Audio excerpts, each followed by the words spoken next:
বরিশালের ঝগড়াটা এইটা একটা আলাদা মজা আছে। এই যে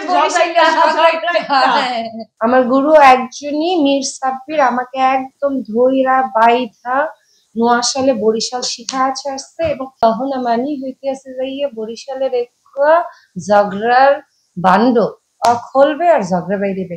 মানে আমার ওই সুপ্পাটাকে আপনারা ভান্ড মনে করেন যে এই ভান্ডটা খুলবে আর বরিশালিয়া ঝগড়া বাইরেবে, ঝগড়া ঝগড়া ঝগড়া। না এটাও না, তোকে কিন্তু যে কেউ দেখলে বলে এই যে বরিশালিয়া ঝগড়া।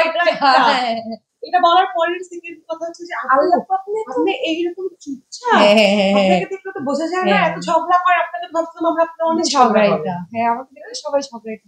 প্রথম কথা, সেকেন্ড কথা ঝগড়া হয় যখন অপোজিটের কেউ খারাপ কথা বলে, তখনই ঝগড়াটা হয়।